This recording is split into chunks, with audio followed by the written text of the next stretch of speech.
গ্রামের সাধারণ মানুষের এরকমের একটি খাবার হলে তাদের আর কিছুই লাগে না। আসসালামু আলাইকুম। আমি ছোট একটি রেসিপি নিয়ে আসলাম আপনাদের জন্য। এখানে আমি কিছু খেসারির ডাল আধা ঘন্টার মতো ভিজিয়ে রেখেছিলাম। তারপর এগুলো ভালো করে পরিষ্কার করে নিয়েছি। আর নিব কিছু থানকুনি পাতা। এটা এক এক অঞ্চলে হয়তো বা এক এক নামে চেনে, কিন্তু পাতাটা দেখতে একই রকমের এরকমের। আর এর গুণাগুণ সম্পর্কে যদি কেউ জানে তাহলে এগুলো মনে হয় প্রতিদিনই খাবে। আমরা যারা এগুলো সহজে না পাই তারা হয়তো খুব কম খায়, কিন্তু গ্রামের মানুষ প্রায় এগুলো খেয়ে থাকে। ভর্তা, বড়া খেতে খুব ভালোই লাগে এই থানকুনি পাতার। তো আমি আজকে এই থানকুনি পাতা দিয়ে সাথে খেসারি ডাল দিয়ে একটি বড়া করব। আমি এখানে কিছু রসুন নিয়েছি, বাটা রসুন, কিছু পেঁয়াজ আর মরিচ, নাগা মরিচ নিয়েছি একটি। তো পাতাগুলো আমি সুন্দর করে কুচি কুচি করে কেটে নিয়েছি। দেখতেই পাচ্ছেন এরকমের ছোট ছোট করে আমি কেটে নিয়েছি। এটা আমি বেশি ছোট ছোট কুচি কুচিও করি নাই বা অনেক বড় বড়ও করি নাই, আপনারা আপনাদের পছন্দ মতো করবেন।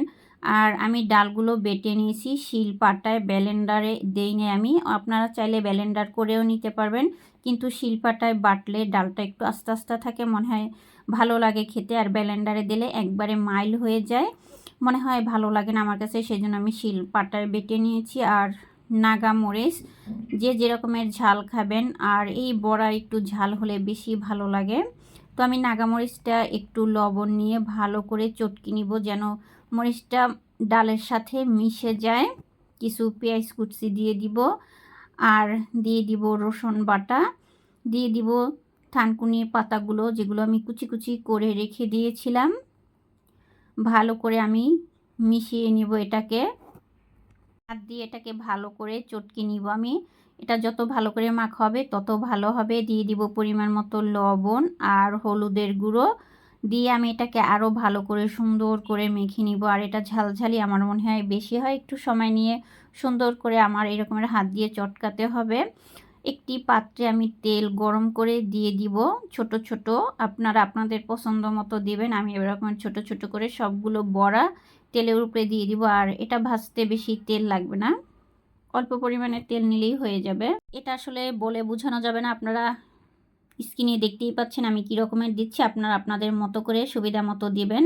তো আমি সুন্দর করে সবগুলো বড়া এখন দিয়ে দিব। আমি আগেই বলেছিলাম এই পাতার এত গুণ যা জানলে আমরা প্রায়ই খেতাম, বা আমরা অনেকে পাই না সেজন্য খাইও না। তো আমার হয়ে গেছে সুন্দর করে বড়াগুলো ভাজা।